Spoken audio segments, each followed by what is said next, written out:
Hello and welcome to another Driven Catalyst stream. We are moving forward, forging ahead with our structure. So today is video day and we are going to talk about the do's and don'ts of short form video editing. And before you click off, I don't know them yet. I know, scratch that. I know about a million things that I've heard. I feel like when you are a content creator and you scroll, quickly your feed gets wind that you care about metrics like that. And all of a sudden, before you know it, you're getting so many content creators that are talking at you and telling you 5 mistakes you're making with your short form video content, 5 reasons that you shouldn't use a CRM for blah blah blah, and like it's a nightmare. It's a nightmare. We are, what I like to say, grassroots a little bit here. So for sure there are many well-oiled machine out there that are using their content schedulers, and they have big marketing budgets, and people are doing things at industry level. But that's not everyone's reality, right? Everyone is using this tool that is digital content creation and social media marketing to do what needs to be done to reach people. And it feels like there's been this huge shift where unless you're making short form video content, you're not getting your content is not, no one's seeing it. And sometimes even when you are doing short form video content, then especially no one is seeing it. It's a nightmare. And so today's stream, we are going to try and parse through some of the rules. So I'm going to start out by talking through all of the nebulous guidelines that I've internalized over the several years that I have been running specifically Driven Catalyst's social media platforms. The first one being, and I've seen this to be true, and whether it's a algorithmic thing or it's just human nature, humans want to see other humans when they're swiping through their feeds. There being a face, some sort of real human presence in the content, I have actually noticed that, like, that's when you'll hear, and that's when I've noticed. So there have been times where I've done screen recorded stuff where I'm like, watch me design this content, or I like animated this cute little ghost animation for reflow for our Halloween stuff, and the numbers were abysmal, which is totally chill. Once again, it's whatever works, right? Like, you got to play the game. But it's exhausting and it's so easy to get burned out if you're playing the game and you're trying to follow 9 million different rules and they seem to conflict. And sometimes it's like, okay, like it doesn't make sense for me to be a human face in this video, right? Especially with apps. Sometimes with apps, it's like the app is on the phone, so I'm screen recording it, and there's no way for me, there's ways, but there's no really quick, intuitive, smart way to be integrating footage of both, of a real human using the app. Because, like, the reality of the situation is I'm in my office, I have my phone, I'm making content on that phone, so I'm not like, I can't film my, well, now here we are live streaming, so this is all getting more and more streamlined in theory. But previously, it's not like I could both be filming myself with a phone and filming myself on my phone. And then little quick video production thing. If you see a screen on camera, you're not seeing a screen on camera. Most of the time, that's superimposed over, like, everything. There's magic going on behind the scenes so that you can see beyond the horrible low quality glare that a camera picks up on when you just record your screen raw like that. So that was like the first thing. That was like a huge, it's very quick. You pick up on it. These people that are screaming at you on your For You page telling you how to make content right, they will tell you very quickly, like, and I've seen it in activism too. When people are posting things and trying to signal boost things, they will include like a selfie for the algorithm so that information will get pushed out. So that's one thing that I've noticed, and that's like an obstacle, or it has been one. But like, let's fact check it. Kind of that's what I'm hoping for this stream to be, is like fact checking these things that I've heard over and over again that have become like bumpers for content creation for me. Like I'm thinking like bowling bumpers, like everything ping pongs back and forth in between them. And we're fact checking. This is a verify thing. So this content.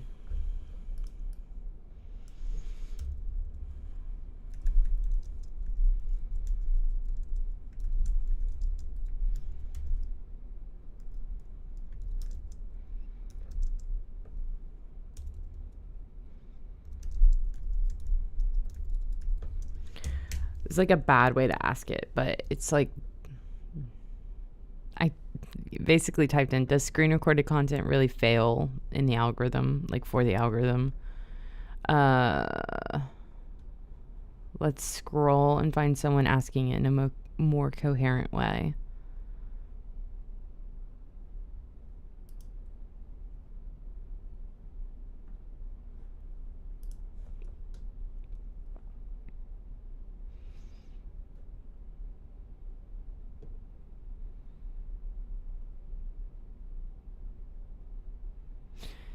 Interesting.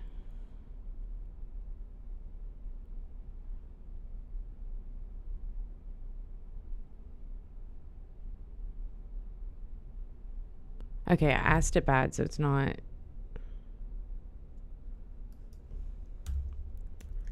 I think perform is the keyword. Does screen recorded content really perform worse in the algorithm?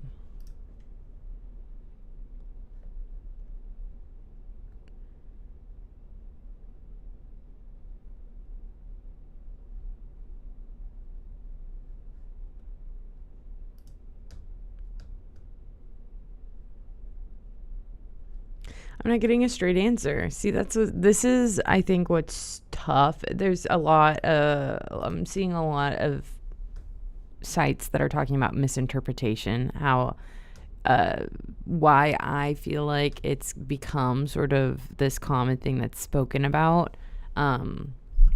It becomes like almost a scapegoat when you could think about, okay, well, what are some of the other things that we openly talk about failing our short form content is if it's not engaging enough, if it's too long, there's all these different factors, like the algorithm does prioritize content that's watched all the way through. So if you're posting something that's longer or it's harder to get through, less engaging, then that's what's going on. It's not necessarily, there's not anything inherently about, and this is what I've always wondered, is if it's like picking up on the fact that it is screen recorded from the metadata, and because, like, we'll use TikTok as the tried and true example, because for the longest time that was like the wall I was hitting my head up against, trying to figure out why our content was performing the way I wanted it to. And sometimes it felt like I was reading articles that were telling me, and this is another thing we'll fact check, they were telling me that like it's better to shoot and edit within the TikTok app because they naturally like prioritize that content, or favor is the word probably. Hold on. So, but then if you look at the people that go pro, like the content creators that do it for a living, they're not necessarily shooting in TikTok. Either that or they're using camera extensions and they have it all wired up nicely. but a lot of really great looking content. I just don't assume that it's being shot in the TikTok app natively and on a phone. But there's a million different things. So we're going to look that up too. Does TikTok favor content shot and edited in the app?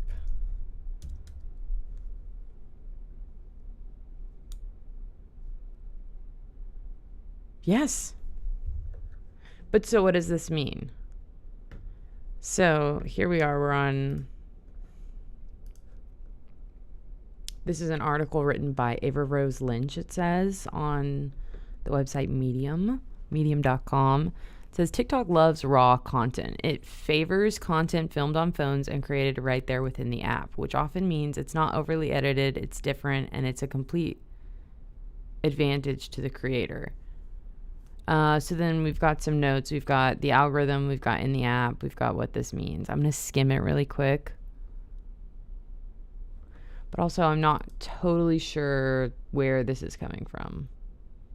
Like, what's the source? I will say, from a quick glance, the person writing this writes about social strategy, branding, and is a founder of an artist branding agency. So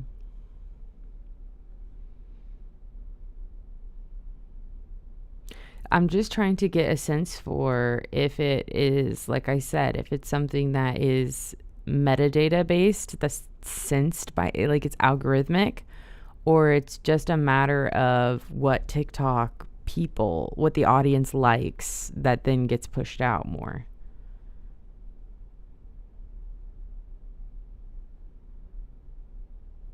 Leans in favor of content filmed on iPhone than content filmed on high quality.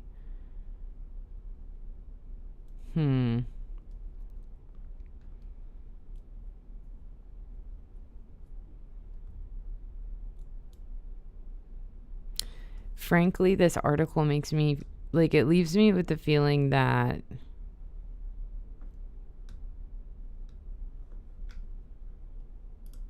to me, I feel like we're talking more about, like, the practice, like the way that you make content, like the workflow that performs better and is more successful when using TikTok, rather than actually talking about algorithm versus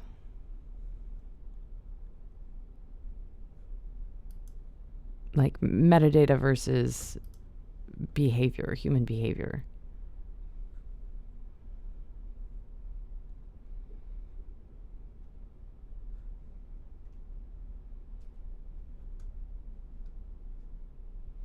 Okay.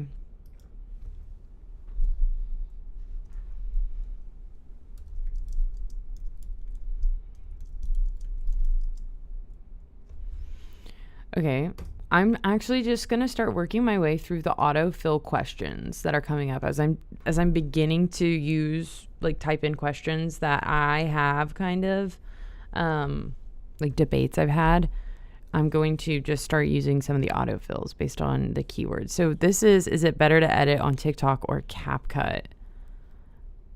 I see a Reddit feed. Let's read the subreddit. This is r/TikTok help. This is from 3 years ago, so.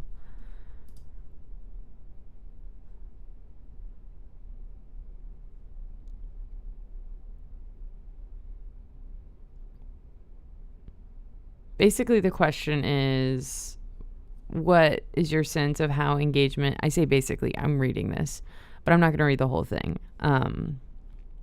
What's your sense of how engagement is affected by uploading videos from iPhone camera roll and then making text and caption edits in the TikTok app?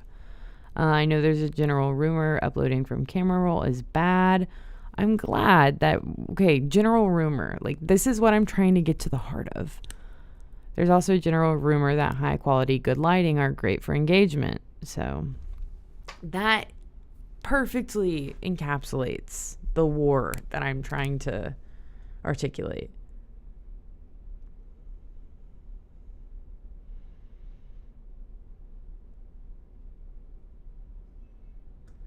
Okay, let's read the comments.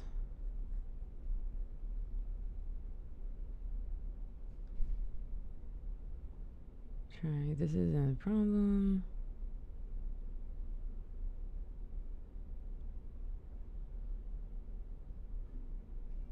Wow. Okay, someone is commenting with their own metrics saying CapCut upload generated 1/5 less in views than my original content made in the app.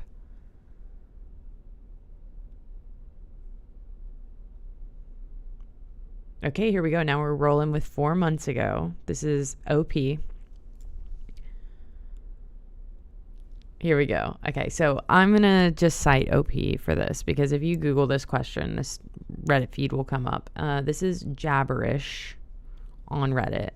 And they've said, after 2+ years in TikTok, all I can say is there is no rule that applies the same for everyone, even if there are general best practices.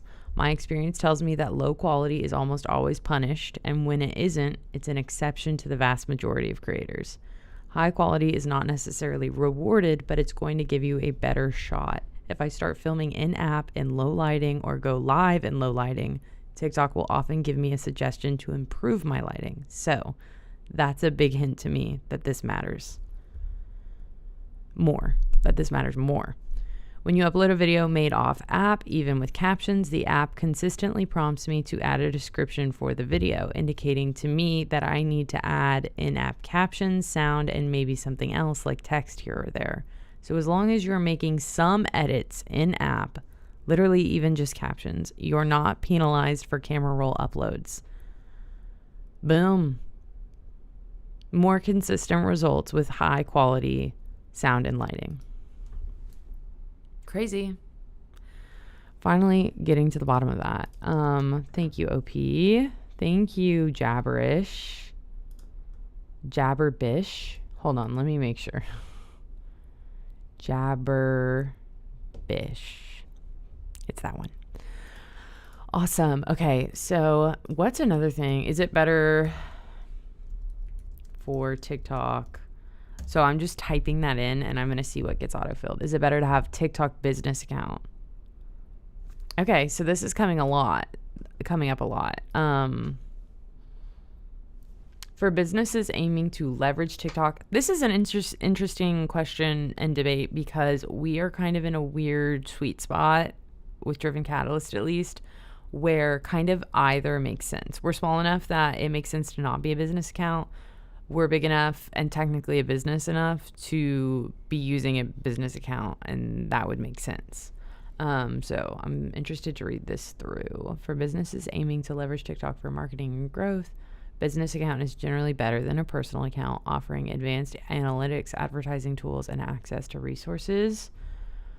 When to consider a personal account, focus on personal brand. If your primary goal is to build a personal brand or connect, see, this is when we kind of teeter on that line. As a creator, artist, or a public figure, a personal account might be a better fit. Organized growth. If you prioritize organic growth and building a community through engaging content, a personal account can be effective.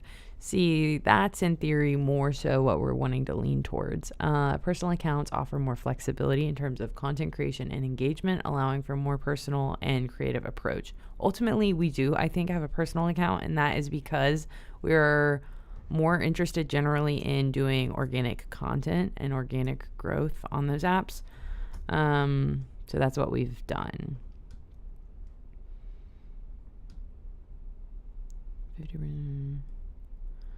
Cool. And let's do one more question. One more TikTok. Or I'm going to do this. Is there an easy way to post a video to edit, caption, and post a video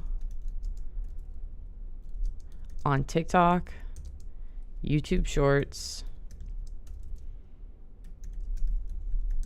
and Instagram Reels all at the same time?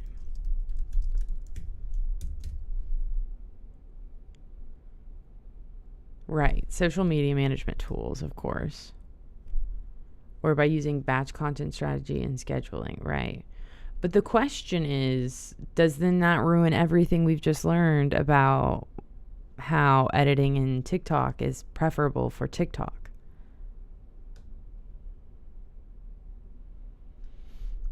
So let's do that. I said that was the final question, but I'm going to rephrase it, and I think it's the same question. Does using a content scheduler with TikTok impact engagement?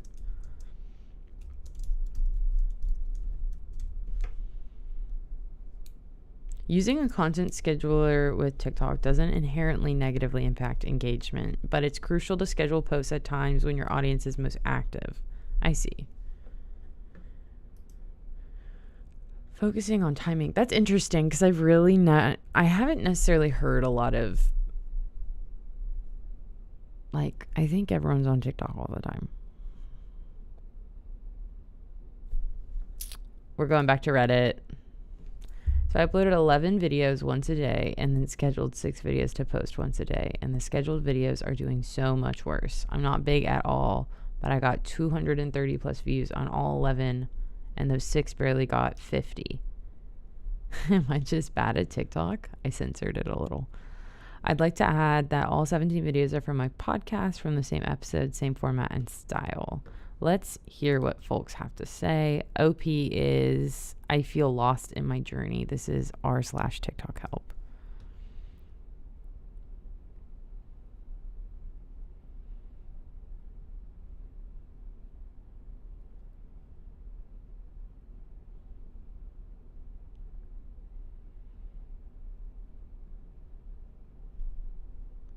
Yep.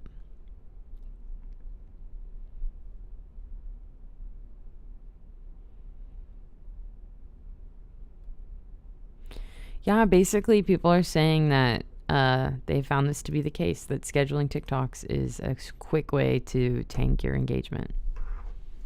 Which I had assumed, but then that's a big pain because if you're wanting to film and upload short form video content everywhere because it's so relevant right now, there's not a way that's not kind of painful to make it happen cross-platform.